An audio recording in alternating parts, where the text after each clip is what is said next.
ভারপ্রাপ্ত চেয়ারম্যান জনাব তারেক রহমান, আপনাকে আমাদের অনুষ্ঠানে স্বাগত জানাই। আপনি আমাদের শুভেচ্ছা এবং কৃতজ্ঞতা জানবেন। ডক্টর মোহাম্মদ ইউনূস, আপনাকে আমাদের অনুষ্ঠানে স্বাগত জানাই। অনেকে এই কথা বলে থাকেন প্রফেসর ইউনূস যে আপনি তো ইচ্ছা করলে এই পৃথিবীর যে কোনো দেশে সেটেল করতে পারতেন, পৃথিবীর যে কোনো দেশের হয়েই আপনার যে আইডিয়াগুলি সেগুলি আপনি ডিসেমিনেট করতে পারতেন, তারপরেও আপনি বাংলাদেশে থাকছেন, বাংলাদেশে থাকাটাকেই আপনি মানে আমি যদি বলি আপনার জন্য নির্ধারণ করছেন, সেটি কারণ আপনি চাইলেই সেটি সম্ভব, সেটি কি আপনার জন্য দিন দিন কঠিন হয়ে যাচ্ছে, বা আপনি এটি কেন করছেন? বা মানে অনেকে বলছেন যে আপনি আসলে, হ্যাঁ, আপনার কাছে জানতে চাইছি যে আপনি তো আসলে দেশে থাকেন, বিদেশে থাকেন, মানে আপনার ভৌগোলিক অবস্থানটা তো আসলে আপনার আইডিয়াগুলির জন্য খুব বড় বাধা না, মানে আপনাকে বাংলাদেশেই কেন থাকতে হবে, এটা অনেকে প্রশ্ন করেন যে মানে আপনি বাংলাদেশে থাকাটাকে কেন প্রেফার করেন? তুমি কি বলছো আমি দেশ ছেড়ে চলে যাই? না, আমি বলছি, আমি জানতে, বাংলাদেশের মানুষ তো এরকম ভাবে যে দেশ থেকে যে চলে যেতে পারে সে খুব চলে যায়।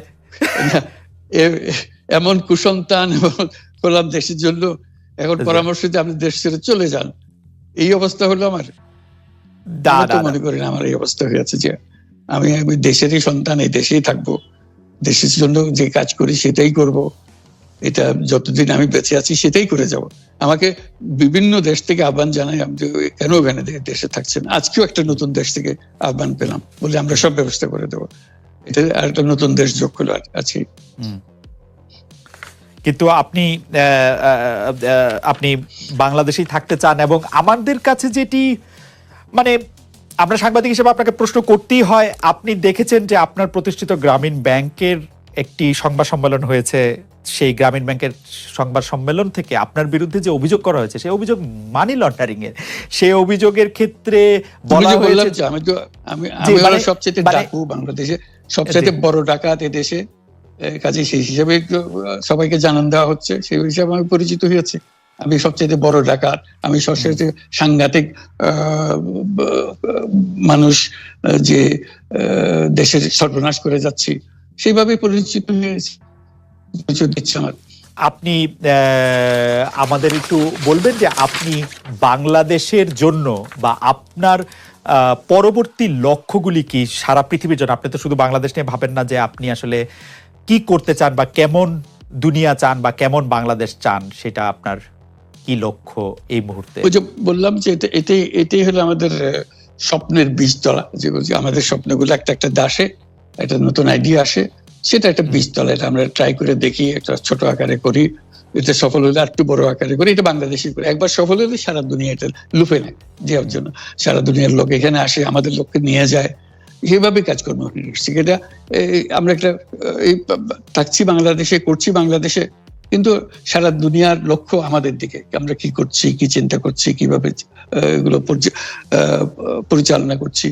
এবং তার মধ্যে ব্যাখ্যা হিসেবে যেটা আমরা বারবার বলছি, আমরা একটা নতুন পৃথিবী গড়তে চাই। সেই পৃথিবী হচ্ছে ৩-০ পৃথিবী, এটাও বহুবার বলা হয়েছে, তার উপরে বই লিখেছি। ৩-০ পৃথিবী কি হবে, যে জিরো কার্বন এমিশন, যেহেতু পৃথিবী ধ্বংস হয়ে যাবে এই গ্লোবাল ওয়ার্মিং এর কারণে, একে রক্ষা করতে হলে আমাদের জিরো কার্বন এমিশন অ্যাচিভ করতে হবে। কাজে এটা এমন বিশ্ব আমাদের গড়তে হবে যেটা জিরো কার্বন এমিশনের বিশ্ব হবে। জিরো ওয়েলথ কনসেন্ট্রেশন, আমরা উন্নয়ন বলছি, যে উন্নয়নের সফলতা গুটিগত মানুষের কাছে যায়। এটা শুধু বাংলাদেশে না, সারা পৃথিবীর এই অবস্থা, যে টাকার সমস্ত টাকা গুটি হতে মানুষের কাছে চলে যায়। দুনিয়ার যত সম্পদ আছে এই মুহূর্তে, তার 90% যে সম্পদ, এটা হয়তো 5% লোকের কাছে, 5% লোকের কাছে রয়ে গেল। এবং আগামী দিনে এটার পরিবর্তন অন্যভাবে, 90% জায়গায় এটা 95% হয়ে যাবে, ওই 5% জায়গায় এটা 3% হয়ে যাবে। অর্থাৎ লোকের সংখ্যা কমে যাবে, সম্পদের পরিমাণ তাদের কাছে অনেক বেড়ে যাবে। এটি হলো বর্তমান অর্থনীতির কাঠামো। আমরা বলছি যে এই কাঠামো যতদিন থাকবে এই পৃথিবী টিকতে পারবে না। আর হলো জিরো আনএমপ্লয়মেন্ট। বিশেষ করে আমরা যেটা জোর দিয়ে বলি সেটা হলো যে এই যে আর্টিফিশিয়াল ইন্টেলিজেন্স, এটা পৃথিবীকে ধ্বংস করে দেবে। কাজে তার আগে আমাদেরকে ঠিক করতে হবে টেকনোলজিকে আমরা কতদূর নিয়ে যাব, কোথায় সীমারেখা টানবো, এটা ঠিক করতে হবে।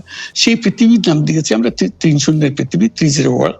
এই আমরা একটা পৃথিবী গড়তে চাই যেখানে এই যে zero wealth concentration, zero unemployment. আপনি আসলে রাষ্ট্রের সর্বোচ্চ ক্ষমতায় বা রাজনীতির জায়গায়, দেশ পরিচালনায়, সেগুলিতে আপনি আসলে আসতে চেয়েছিলেন কিনা, চান কিনা, বা ওই জায়গা থেকে? যদি চাইতাম খালেদ, যদি চাইতাম, তখন যখন মিলিটারি আমার বাসায় এসে বসে রইল সারা রাত আমাকে রাজি করানোর জন্য, আমি তো লুফে নিতাম। রাজি করানোর জন্য বসে থাকতে হবে কেন? আমি যদি ক্ষমতাই চাইতাম, বলে আর চলেন চলেন, কি করতে, কি কোন জামাটা পড়তে হবে দেখিয়ে দেন, এখনই যাচ্ছি। আমি তো সেটা করিনি। তাদের সঙ্গে তর্ক করেছি, সারা রাত ধরে তর্ক করেছে যে না ভাই, আমাকে দিয়েন না, আমি এই কাজের উপযুক্ত না, আপনারা অন্য লক্ষ্য যান। তারা আমার উপরে মন ঠিক করে ফেলেছে আমাকে নিতে হবে। আমি বারে বারে বলতেছি তাদেরকে, তো তারা নিরাশ হয়ে ফিরে গেল, বললো যে সকালবেলায় আবার আসবো, সকালবেলায় আসলে তখন আপনি আমাদেরকে বলেন যে রাজি আছেন। আমি বললাম না, সকালবেলা আসলে একই কথা পাবেন, কারণ আমি তো এটা এমন কিছু না যে মনের মধ্যে সন্দেহ রেখে, দ্বন্দ্ব রেখে আপনাদেরকে বলছি, অত্যন্ত পরিষ্কার ভাবে আপনাদের কাছে বলছি। ঠিক আছে, তা না হলে তো আমি সঙ্গে সঙ্গে রাজি হয়ে যেতাম। কে ছাড়ে যাও আপনাকে? দেশের পুরো সরকারের প্রধান হবার জন্য আহ্বান জানাচ্ছে বাংলাদেশে এরকম কয়জন মানুষ আছে বলবো যে না, আমি এই দায়িত্ব গ্রহণ করব না? আমি তো করলাম সেটা। এখন আমার নামে বলা হচ্ছে 10 বছর চেয়ে। আমি বছর নিয়ে তো প্রশ্নই উঠে না। প্রশ্ন হচ্ছে আগামীকাল সকালবেলা আপনি শপথ গ্রহণ করবেন, এই কথা। আমি বলছি না, করবো না। তারপরে এরপরে তো কয় বছর, কয় কাণ্ড। আমি 10 বছর দিয়ে কি করবোটা কি? আমি 10 বছর দিয়ে, আমি তো বলছি আমি এই কাজের জন্য নই। দেশে আমার দেশ পরিচালনা করা আমার দায়িত্ব না, আমার কাজ না। আমি জানি না এটা কিভাবে করতে হয়। আমি যেটা জানি সেটা করি। Make sense. আপনার মেয়ে মনিকা ইউনুস সম্প্রতি একটি সাক্ষাৎকার দিয়েছেন সিএনএন-এ। সেখানে আমি তাকে একটু যদি অনুবাদ করি তাহলে সেরকম পড়তে পারবো, যে আমি তাকে উদ্ধৃত করছি যে কোনো এক সময় প্রধানমন্ত্রী শেখ হাসিনা ও ডক্টর ইউনুস একসঙ্গে কাজ করেছেন। আমি আশা করি সেই সময়টা আবার ফিরে আসুক, শুধু গ্রামীণ কিংবা সংশ্লিষ্ট সব প্রতিষ্ঠানগুলোর ভালোর জন্যই নয়। যদি তারা আবারও একসঙ্গে কাজ করেন তাহলে সেটা চমৎকার হবে। এই মনিকা ইউনুসের এই আশা কি আপনারও মানে একই রকম আশা কিনা, যে প্রধানমন্ত্রী শেখ হাসিনা এবং ডক্টর ইউনুস একসঙ্গে কাজ করলে আরো কিছু চমৎকার কাজ হবে, বা এটা আপনি আশা করছেন এরকম কি? এটা কি এখন আমার জন্য করা যাচ্ছে না যে আমি নারাজ, যে করতে চাই না? তুমি ভাবখানা এমন করছো যে আমি আপত্তি করছি, আমি কাজ করতে চাই না। আমাকেও যে বললাম জোর বদমাইশ করে রেখেছে, সেখানে কাজ করার তো কথাই উঠছে না। আমার নাম উঠলেই ওনার রাগ উঠে যায়। আমাকে সুদখোর না বললে ওনার মন তৃপ্ত হয় না। আমাকে চুবিয়ে না ডুবালে, পদ্মা নদীতে আমাকে চুবিয়ে না ডুবালে ওনার মনে শান্তি আসে না। ঠিক আছে, আমি কি করে বলবো? ওনাকে বলতে তো হবে, ওনাকে যদি কিছু বলতে হয়। পদ্মা নদীর কথাটা যখন উঠলই, পদ্মা ব্রিজ সম্পর্কে যে কথাটা সরকারের উচ্চ মহল থেকে এটা বলা হয় যে আপনি আপনার ক্ষমতা ব্যবহার করে বা আপনার পরিচিতি ব্যবহার করে বা আপনার যে একটা সাংঘাতিক রকমের গ্রহণযোগ্যতা সারা দুনিয়াতে আছে, যেটি আসলে ওয়ার্ল্ড ব্যাংক সহ অন্য জায়গায় আছে, সেটি দিয়ে আসলে আপনি পদ্মা সেতুটা বাংলাদেশ যাতে ঋণ না পায় সেটির জন্য আপনি চেষ্টা করেছেন। এই ব্যাপারটা নিয়ে কি আপনি একটু কিছু বলবেন, যে এটা আপনার বিরুদ্ধে একটা অভিযোগ? কি বলবো, এটা বলো, এটা হাস্যকর একটা কথা মুখ থেকে বলে ফেললো চোর ডাকাতের মতো। এটাও আরেকটা বলে ফেললো, এটাই সত্য হয়ে গেল। আমরা যে বারে বারে বিবৃতি দিলাম তখন এটা প্রশ্নই উঠে না। আমরা বাংলাদেশের নাগরিক হিসেবে আমরা গৌরবান্বিত যে এই পদ্মা সেতুর উপরে আমরা একটা সেতু বানাতে পারবো, এটার জন্য আমরা সবাই চাই। কাজে এটা তো বিরোধিতা করার তো প্রশ্নই উঠে না। কেন বিরোধিতা করবো? দেশে যে একটা বড় রকমের ঘটনা ঘটতে যাচ্ছে সেটা তো আমরা সবাই সমর্থন করেছি। তিনি বলেই চললেন। এখন একজনে বলতে থাকলে তো আমার করার কিছু তো নাই। উনি এত শক্তিধর যে এখানে আমার কথা তো কিছুই থাকে না। ওনার সব সরকারের যাবতীয় প্রচার যন্ত্র ওনার হাতে। আমার তো আমার গলার যত তীক্ষ্ণ। আপনি তো কথা বলেন না, বললে তো নিশ্চয়ই আপনার সাথে না। একটি প্রশ্ন আসছে যে পদ্মা সেতুর যখন উদ্বোধন করা হবে তখন কি আপনাকে নিমন্ত্রণ জানানো হয়েছিল?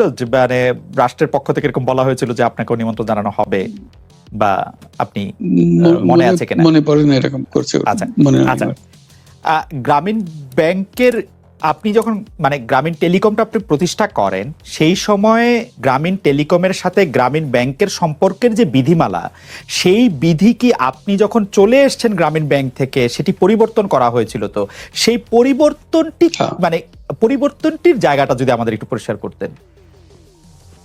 পরিবর্তন ছিল যে আগে এটা নমিনেট করতে পারতো গ্রামীণ ব্যাংক, চেয়ারম্যান পদের জন্য একজন লোক নমিনেট করতে পারতো। আমরা যেহেতু গ্রামীণ ব্যাংক থেকে আমাদেরকে সরিয়ে দেওয়া হয়েছে, তখন আমরা মনে করলাম যে এটা রাখার আর দরকার নাই, গ্রামীণ টেলিকম থেকে সেই পদটা আমরা পরিষ্কার করে দিয়েছি, যখন এটা আর দরকার নাই। এইটুকুই পরিবর্তন হয়েছে। এটা ন্যায়সঙ্গতভাবে পরিবর্তন করার ধারা অনুযায়ী যা যা করতে হয় সেটা করা হয়েছে। এতে তার ইচ্ছা বা তার কর্তব্য, তার করণীয় যে অবজেক্টিভস আছে, কোথাও পরিবর্তন হয় নাই। এই ক্ষেত্রে আমাদের এই বিষয়ে আর কি এইটাই আমাদের আরেকটা প্রশ্ন, সেটা হচ্ছে যে গ্রামীণ টেলিকম কি গ্রামীণ ফোন থেকে প্রায় 37% লভ্যাংশ পায়, যে এবং যদি পায় 34% লভ্যাংশ পায়, সেই 34% লভ্যাংশের যে টাকাটা, সেই টাকাটা কোথায় বা কি উদ্দেশ্যে ব্যয় করা হয়? সেই সামাজিক ব্যবসায় যেটি আসলে আপনার প্যাটেন্ট করা সোশ্যাল বিজনেস, সেটির কাঠামোটা আসলে কি বা সেটি কিভাবে আপনি করেন? সামাজিক ব্যবসা হলো এমন একটা নতুন ধরনের ব্যবসার চিন্তা, যেটা আমরা প্রমোট করছি, আমরা নিজেরা প্র্যাকটিস করছি। যেটা ব্যবসা মানে হলো মুনাফা করা, ব্যক্তিগত মুনাফা করা, এবং তার লক্ষ্য হলো সর্বোচ্চ মুনাফা করা। এটি হলো ইকোনমিক্স এর নিয়ম, যে সর্বোচ্চ মুনাফা যদি করি সবকিছু ঠিকঠাক মতো চলবে। আমরা বললাম যে এটা ভুল জিনিস, যে সর্বোচ্চ মুনাফার মধ্যে দিয়ে মানুষকে এক রকমের নেশাগ্রস্ত করেছে। এই মুনাফার নেশার মধ্যে তাকে ঢুকিয়ে দেওয়া হয়েছে। এই মানুষকে এই মুনাফার নেশাগ্রস্ত মানুষ হিসেবে এটা আমরা কল্পনা করতে পারি না। আমরা বলছি যে এটা মুনাফা সে করবে, সর্বোচ্চ মুনাফা করবে, কিন্তু অন্য ধরনেরও ব্যবসা আছে। ব্যবসা এখন শুধু এক প্রকারের ব্যবসা আছে, যে ব্যবসাতে শুধু মুনাফা সর্বোচ্চকরণ, এটাই হলো নির্দিষ্ট নিয়ম।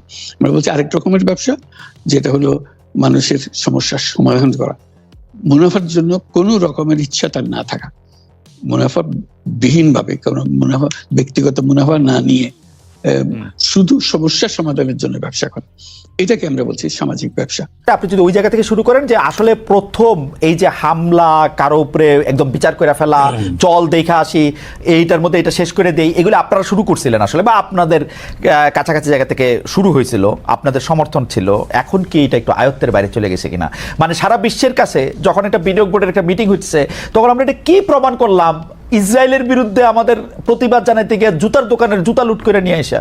যত দ্রুত আমরা গণতান্ত্রিক প্রক্রিয়ার মাধ্যমে একটি নির্বাচিত সরকারের হাতে দায়িত্ব দিতে পারবো, তত দ্রুত আমরা দেশকে আরো ধ্বংস হয়ে যাওয়া থেকে রক্ষা করতে সক্ষম হব। যারা সংস্কার করছেন, প্রতিনিয়ত সংস্কারের কথা বলছেন, সেই সময় এই মানুষগুলোর মুখে সেই স্বৈরাচারের বিরুদ্ধে সাহস করে দাঁড়িয়ে কোনো সংস্কারের কথা আমরা বলতে শুনিনি। তখন কিন্তু শুধু বিএনপি বলেছিল, বিএনপির নেতাকর্মীরাই বলেছিল সংস্কারের কথা। 30 দফা নামক আমরা 31টি দফা দেশের মানুষের সামনে উপস্থাপন করেছি। আমরা মনে করি, বিএনপি বাংলাদেশ জাতীয়তাবাদী দল মনে করে যে এই 31টা বিষয় আমাদেরকে অ্যাড্রেস করা উচিত। অর্থাৎ আগামী দিনে যদি আমরা ইনশাল্লাহ আল্লাহর রহমতে দেশের মানুষের সমর্থনে সরকার গঠন করতে সক্ষম হই, তাহলে আমরা এই 31টি বিষয়ের প্রতি মনোযোগ দিব। এবং আমরা বিশ্বাস করি এই 31টি বিষয় যদি আমরা কাজ শুরু করতে পারি, তাহলে দেশের মানুষের অবস্থা এবং দেশের অবস্থা কিছুটা হলেও আমরা ভালো করতে পারবো, বেটার করতে পারবো। এখন এই 31 দফার ভেতরে কি আছে আপনারা মোটামুটি জেনেছেন। এখন এই 31 দফা আমরা কেন দিলাম? দেখুন, বিএনপি একটি রাজনৈতিক দল। এই দলটি রাজনীতি করে বাংলাদেশের জন্য। এই দলটির রাজনীতির লক্ষ্য উদ্দেশ্য হচ্ছে বাংলাদেশের মানুষের জন্য কিছু করা। আপনাদের নিশ্চয়ই খেয়াল আছে, শহীদ রাষ্ট্রপতি জিয়াউর রহমান যখন দেশের দায়িত্বভার গ্রহণ করেন, তারপরে কতগুলো পরিবর্তন এসেছিল। তার মধ্যে একটি দুইটি পরিবর্তন যদি আমরা আলোচনা করি, প্রথম পরিবর্তনই হচ্ছে দেশের আইন শৃঙ্খলার উন্নয়ন। দ্বিতীয় আরেকটি বড় পরিবর্তন হচ্ছে যে 74 সালে যেই দুর্ভিক্ষে লক্ষ লক্ষ মানুষ না খেতে পেয়ে মারা গিয়েছিল, শহীদ জিয়ার সময় খাল খননের মাধ্যমে খাদ্য উৎপাদন বৃদ্ধি করা হয়েছিল, যাতে করে খাদ্যের অভাবে মানুষ মারা না যায়। এর পরবর্তীতে আরো ইতিহাস গড়িয়েছে, সময় গড়িয়েছে, গণতন্ত্রের চর্চা হয়েছে, বাধাগ্রস্ত হয়েছে, স্বৈরাচার জোর করে ক্ষমতা দখল করেছে, আন্দোলন হয়েছে, আন্দোলনে জনগণের বিজয় হয়েছে, সেই বিজয়ে জনগণ আবার 91 সালে বিএনপিকে দায়িত্ব দিয়েছেন। বিএনপিকে দায়িত্ব দেওয়ার পরে দেশনেত্রী খালেদা জিয়া দায়িত্বভার গ্রহণ করেছে। তখনও আমরা দেখেছি কিছু পরিবর্তন হয়েছে। কি পরিবর্তন? এগোনোর চেষ্টা করেছে দেশ সামনে। আমরা দেখেছি নারীদের শিক্ষার ব্যাপারে একটি যুগান্তকারী পদক্ষেপ গ্রহণ করা হয়েছে। আমরা দেখেছি যে কিভাবে শিল্প কারখানার প্রসার লাভ করেছিল বেকারদের কর্মসংস্থানের জন্য। আমাদের লক্ষ্য যেহেতু, অর্থাৎ বাংলাদেশ জাতীয়তাবাদী দল বিএনপির লক্ষ্য এবং উদ্দেশ্য হচ্ছে দেশ এবং দেশের মানুষ, কাজেই যখন বিগত 15 বছর বাংলাদেশের মানুষ স্বৈরাচারের বিরুদ্ধে লড়াই করছিল, তাদের রাজনৈতিক অধিকার প্রতিষ্ঠার জন্য, তাদের ভোটের অধিকার প্রতিষ্ঠার জন্য, তাদের বাক স্বাধীনতার জন্য, সর্বোপরি জনগণের অর্থনৈতিক মুক্তির জন্য যখন সংগ্রাম করছিল, সেই সময় সকল বিষয় বিবেচনায় রেখে বাংলাদেশ জাতীয়তাবাদী দল আমরা প্রথমে 27 দফা ঘোষণা করেছিলাম।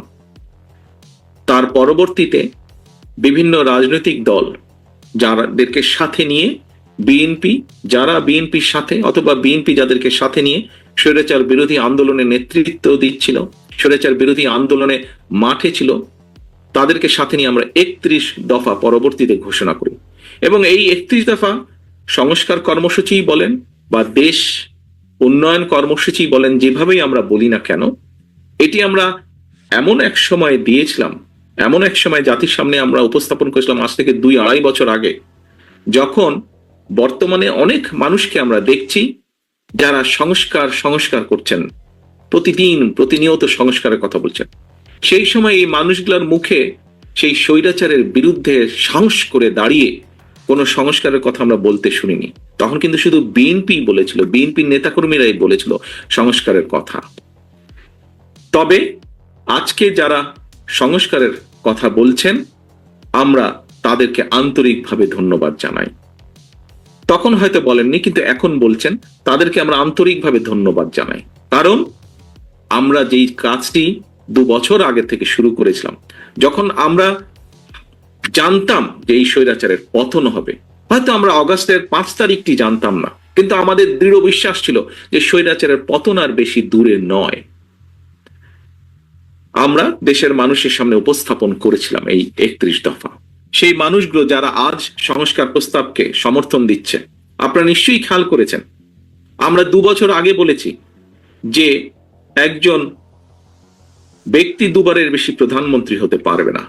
2 বছর পরে আজকের যে এই অন্তর্বর্তীকালীন সরকার, তারা যাদেরকে বিভিন্ন কমিশনের দায়িত্ব দিয়েছে, সেই কমিশন আজকে 2-2.5 বছর পরে একই কথা বলছে।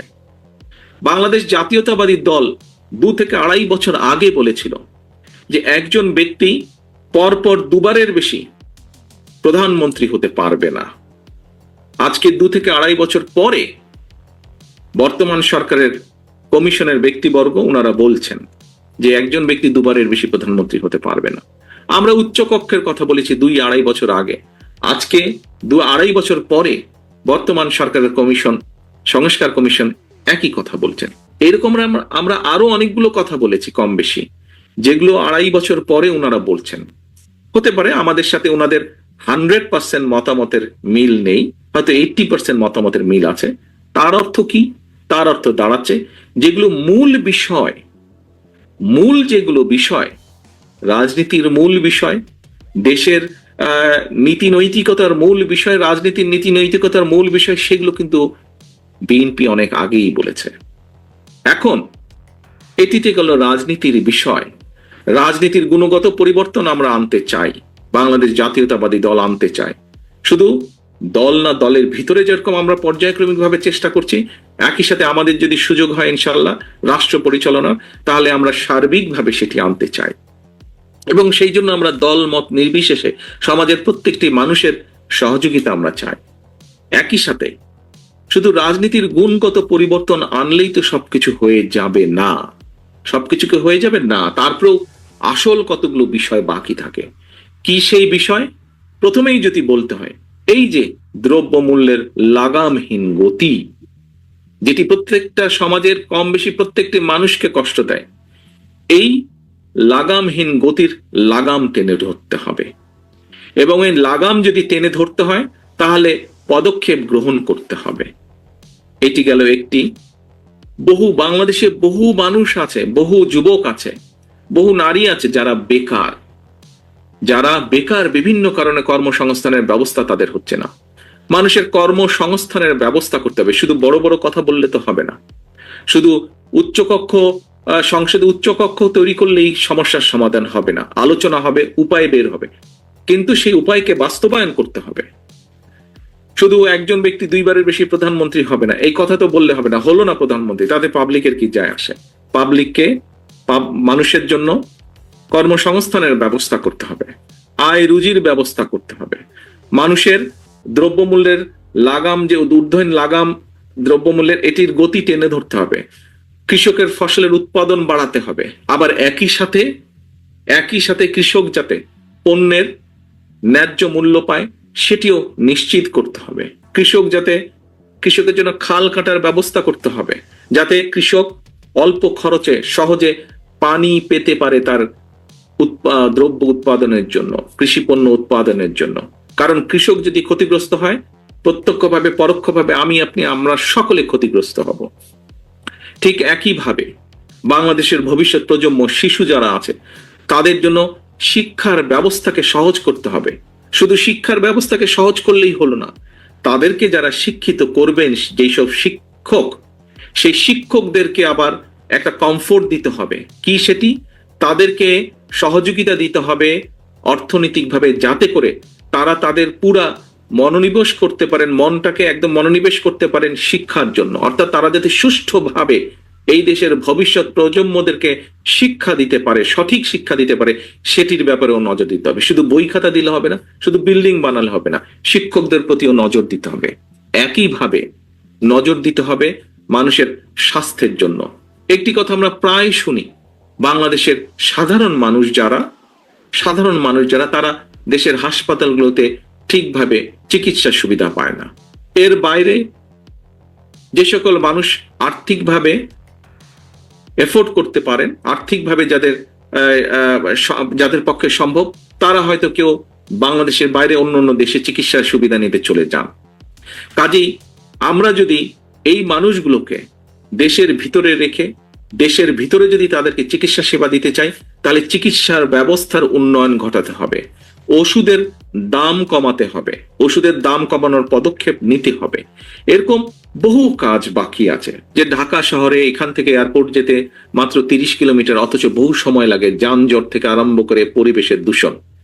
এই যে সমস্যাটা, যেই দুটো সমস্যা, পরিবহন সমস্যা এবং দূষণ সমস্যা, আমার তো মনে হয় এখানে উপস্থিত যে কয়েক হাজার মানুষ যে আপনারা আছেন, প্রত্যেকটি মানুষ এই কষ্ট প্রতিদিন সহ্য করতে হয় না আপনাদের। কাজেই যানজট হয়তো থাকবে, যানজট যাবে না। পৃথিবীর সব দেশেই, সব রাজধানীতেই কম বেশি যানজট থাকে, কিন্তু সেই যানজটটাকে একটি সহনীয় পর্যায়ে নিয়ে আসতে হবে। 2 ঘন্টা 3 ঘন্টা ধরে যানজটের মধ্যে বসে থাকে, এটি কোনো স্বাভাবিক ব্যাপার হতে পারে না। কাজে আমাদেরকে উপায় বের করতে হবে কিভাবে এই যানজট সমস্যার যানজটটাকে কমিয়ে আনা যায়। ঠিক আছে, 15 মিনিট, 20 মিনিট, আধা ঘন্টা, 1 ঘন্টাও যদি হয়, সেটাও বেশি হয়ে যায় অবশ্য, 15-20 মিনিট, আধা ঘন্টা যানজট হতেই পারে। কিভাবে সেই উপায়টি বের করা যায়? এই যে বায়ু দূষণ, ধুলা বলেন, ধোঁয়া বলেন, আমি অনেকের কাছে শুনি, বাংলাদেশ থেকে যারা আসেন, যে ঢাকা শহরে নামার সাথে সাথে শ্বাসটা বলে ভারী লাগে, নিতে শ্বাসটা অনেক ভারী লাগে। এখন এতগুলো মানুষ যেখানে শ্বাস প্রশ্বাস নিচ্ছে, কেন সেখানে এই বায়ু দূষণ হবে? আমরা পত্রিকার পাতায় দেখেছি, আন্তর্জাতিকভাবে পত্রিকার পাতায় দেখেছি যে গত কয়েক বছর ধরে, 8-10 বছর ধরে বায়ু দূষণের র্যাঙ্কিং এ পৃথিবীতে ঢাকা শহর হয় 1 নম্বর হচ্ছে, নাহলে 2 নম্বর হচ্ছে। হয় ঢাকা একবার 1 নম্বর হলে দিল্লি 2 নম্বর, আবার দিল্লি 1 নম্বর হলে ঢাকা 2 নম্বর, দিল্লির সাথে কম্পিটিশন দিয়ে বায়ু দূষণে। এরকম অনেক সমস্যা আছে, আমাদেরকে এইগুলো আস্তে আস্তে ঠিক করতে হবে। আমরা প্রায় উদাহরণ দেই যে আমাদের দেশটি এইরকম হয়ে যাবে, আমাদের দেশটি ওইরকম হয়ে যাবে। দেখুন, দেশটি যদি এইরকম হতে হয়, ওইরকম হতে হয়, কিরকম হবে জানি না, তবে আমরা যদি সকলে মিলে চেষ্টা করি, সকলে মিলে যদি যার যার অবস্থান থেকে যদি আমরা চেষ্টা করি, তাহলে অবশ্যই ভালো কিছু হওয়াটা অবশ্যই সম্ভব। এবং আমি একজন রাজনীতিবিদ বা রাজনৈতিক কর্মী হিসাবে আমি বুঝি যে সমাজে, রাষ্ট্রে যদি জবাবদিহিতা না থাকে তাহলে কোনো কিছু টিকিয়ে রাখা সম্ভব না। জবাবদিহিতা থাকতে হবে। আমাদের সংসারেও কিন্তু জবাবদিহিতা থাকে যে এই কাজটি করা যাবে না, এই কাজটি করলে পানিশমেন্ট পেতে হবে, সন্ধ্যার পরে ভিতরে বাসায় ফিরে আসতে হবে। অর্থাৎ সমাজের কতগুলো, পরিবারের কতগুলো নিয়ম কারণ থাকে, এই নিয়ম কারণের মধ্যে চলতে হয়। আমি যখন এখানে এই অনুষ্ঠানে উপস্থিত হলাম তখন আমি মাহাদি আমিনের বক্তব্য শুনছিলাম যে বিগত 15 বছর স্বৈরাচার কিভাবে বিভিন্ন প্রতিষ্ঠান ধ্বংস করেছে, কিভাবে বাংলাদেশের মানুষের অর্থ সম্পদ লুটতরাজ করে বাইরে নিয়ে গিয়েছে। একটি জবাবদিহিতা ছিল না বলেই এই কাজগুলো করা সম্ভব হয়েছে। আমি আপনার আরেকটা বিষয় একটু দৃষ্টি আকর্ষণ করছি যে কর দেওয়া, আপনার কর দেওয়া বিষয়ে অনেকে এইটি বলতে চেষ্টা করেন যে আপনি কর না দিয়ে সে টাকা অনুদান দিয়েছিলেন এবং সেই জন্য আপনি ভেবেছিলেন যে সেই টাকার উপর আসলে কর দিতে হবে না, কিন্তু আপনি অনুদান দিয়েছিলেন একটি ট্রাস্টকে, যেটা ট্রাস্টই আবার আপনি সেই কারণে আপনাকে সর্বোচ্চ আদালতের নির্দেশে কর দিতে হয়েছে। এইটাকে কি আপনি আপনার একটা মিস্টেক বলবেন নাকি, বা আপনার অর্থনীতিবিদদের বা আপনার পরামর্শদাতাদের, নাকি আপনার উপর একটি জুলুম বলবেন? না, আমি বলবো না, ভুল সংবাদ দিচ্ছ তুমি, সেজন্য বলবো। ভুল সংবাদটা হলো এই, আমার টাকা আমি রোজগার করি, আমি নিজে সিদ্ধান্ত নিয়েছি আমি কোনো কিছুর মালিক হব না। কাজে আমি টাকাটা আমি যেহেতু উপার্জন করেছি সেটা আমি একটা ট্রাস্ট দিয়ে দিতে চাচ্ছি। যেমন আমার কোনো বাড়ি নাই, নিজের কোনো বাড়ি নাই, গাড়ি নাই, জমি নাই, কোনো ব্যবসার শেয়ার নাই, আমি কোনোটা রাখিনি। এটা আমি মালিকানাবিহীন থাকতে চাই সবসময়। ঠিক আছে, এই টাকাটা আমি একটা ট্রাস্টে দিয়ে দিচ্ছি। তো ট্রাস্টে দিয়ে দেওয়ার সময় প্রশ্ন উঠলো এটাকে কর দিতে হবে কেনা। তখন আমাদের লয়ার বললো যে না, এটা যেহেতু আপনি দান করছেন এটা তার কর দেওয়ার বিষয় না, আপনি তো দানই করে দিচ্ছেন। তা আমি বললাম যে আইনে যেভাবে বলে সেভাবে, টাকা তো আমি এমনি দিয়ে দিচ্ছি, কাজে এটা সরকারকে দিলে আমার কোনো অসুবিধা তো নেই, আমি তো ধরে রাখতে চাচ্ছি না টাকাটা। তখন বলছে আপনার দেওয়ার কোনো কারণ নাই। তখন আমরা এটা পূরণ করে দিয়ে দিলাম, সরকার দিয়ে দিল। তখন সরকার পক্ষ থেকে এনবিআর থেকে বলা হলো যে না, এটা করযোগ্য টাকা, আপনাকে কর দিতে হবে। আমাদের লয়ার বলছে দিতে হবে না, ওনারা বলছে কর দিতে হবে। তখন আমি বললাম যে ঠিক আছে, আদালতের কাছে যা, আদালত যেটা বলে সেটাই হবে। আমার মূল জিনিসটা হলো আদালতে গেছি আমি, সরকার কেউ বলেনি আমাকে আদালতে যাওয়ার জন্য। আমি আদালতে গেছি তার একটা নিষ্পত্তি করার জন্য, এটাকে কর দিতে হবে না দিতে হবে না। তখন আদালত বিচার করে বললো কর দিতে হবে। যেদিন আদালতে বললো কর দিতে হবে সেদিন আমরা দিয়ে দিছি। কেউ আমাকে কর না দেওয়ার অভিযোগ করে নাই, কেউ আমাকে চিঠি লেখে নাই, কিচ্ছু না। ভাবকানাই হচ্ছে এরকম যে আমি ধরা পড়ে গেছি, কর দিই নাই, কাজে নোটিশ এসছে, তারপরে আমি, ওরকম তো না। আমি নিজে শতপ্রবৃত্ত হয়ে, যেহেতু আমাদের উকিল বলছে যে এটা লাগবে না আর সরকার বলছে লাগবে, তা আমি বললাম যে তাহলে নিষ্পত্তি করার জন্য আদালতের কাছে পরামর্শ চাও। আদালতের পরামর্শ চেয়েছে, আদালত দিয়েছে, পরামর্শ দিয়েছে আপনাকে দিতে হবে। যে মাত্র বলছে দিতে হবে সঙ্গে সঙ্গে চেক করে দিয়ে দিয়েছে, 24 ঘন্টার মধ্যে দিয়ে দিয়েছে। এই টাকার উপর আমার কোনো লোভ নাই, এই টাকা ধরে রাখার জন্য তো আমি দিইনি, আমি দান করে দিচ্ছি। ট্যাক্স দিতে হবে কি দিতে হবে না এটাই ছিল বিবেচ্য বিষয়, এবং সেটাই আমি প্রার্থনা করেছি। কেউ সরকার পক্ষ থেকে আমাকে একটা চিঠি লেখে নাই। মানে আদালতের অনেকগুলি পর্যায়ে আপনার আইনজীবীরা এই ট্যাক্সটা যে আপনার উপর অ্যাপ্লিকেবল না সেটা বলতে চেষ্টা করেছেন, সেই জন্য মনে হয় যে না, কোনো পর্যায়ে না, একটাই পর্যায়ে, শুধু একটারই হয়েছে। আর বাকিটা হলো এনবিআর আমাকে চিঠি দিচ্ছে যে আপনার কর দিতে হবে। ওকে, আমাদের প্রশ্ন হলো কর দিতে হবে কিনা সেটা আমরা করার জন্য আদালতে গিয়ে। আচ্ছা ঠিক আছে, আমি এটা কর ফাঁকির বিষয় না, বাপখানে এটা কর ফাঁকি দিচ্ছেন উনি ফাঁকি দিচ্ছেন না, উনি চেষ্টা করে জানতে চাচ্ছে আইনটা কি, এটুকু জানতে চাচ্ছি শুধু। আচ্ছা, আইন আদালত প্রসঙ্গে আমি তো আমার রিটার্নে তো পরিষ্কার বলেছি আমি যে টাকা দিই না, এইভাবে দিলাম, আপনাদেরকে জমা দিলাম। ওরা বলছে যে এখানে দিতে হবে, তারপর প্রশ্ন উঠলো, এটাই হলো বিষয়টা। মানে আপনি জানানোর পরে প্রশ্নটা উঠেছে যে আসলে আপনাকে কর দিতে হবে, মানে আপনি যখন জানিয়েছেন আমি জানতে চেয়েছি এবং সেটা আমাকে জানিয়েছে, আমি তো কর দিয়ে দিয়েছি। এটা কর ফাঁকির কোনো বিষয়ই না, যেভাবে বলা হচ্ছে উনি কর ফাঁকি দিচ্ছেন, ধরা পড়ে গেছেন। ধরা কিসের জন্য পড়বেন? উনি তো টাকা নিজের কাছে রাখতে চাচ্ছেন না, ওই নিজের টাকা দিয়ে দিচ্ছেন। ওই বিষয়টা আসলে কি বলে যে আপনি যে ট্রাস্ট করতেছেন সেই ট্রাস্টের ট্রাস্টিও আপনি, সেজন্য এটাকে কর দিতে হবে, বা ওইটা একটু যদি আপনি ট্রাস্ট করলে আপনি ট্রাস্টি হবেন না? আপনি কি ট্রাস্ট করেছেন কোনোদিন? না মানে যে ট্রাস্ট করে সে তো ট্রাস্টি হয়, সেটা Right. তো সেজন্যই তো ট্রাস্ট করে সে। রাইট তো ট্রাস্টটা করে কি জন্য? তো মানে এইটা কি এরকম একটা বলা, মানে কেউ কেউ যে বলতে চেষ্টা করে যে আপনার টাকাই একটু আপনি অন্যভাবে আপনার কাছে রাখলেন, বা এইটা মানে তাদের হয়তো আমার টাকা আমি রাখলাম না, দিয়ে দিলাম, আমার কাছে তো ছিল টাকাটা, Right. আমি দিয়ে দিলাম যাতে আমি এটা নিজের কাজে ব্যবহার করতে না পারি। ওখানে বলা আছে কি কি কাজে ব্যবহার করা হবে। আমি স্বতঃপ্রবৃত্ত হয়ে আমার টাকা একটা ট্রাস্ট করে দিয়ে দিলাম, যেটা এইভাবে হবে, যাতে করে আরো একটা বিষয় আছে, আমার উত্তরসূরিরা, আমার যারা বংশধর হবে, তারা এই টাকা হাত দিতে পারবে না, আচ্ছা মানে কারণ এটা আমার টাকা না, এটা ট্রাস্টের টাকা।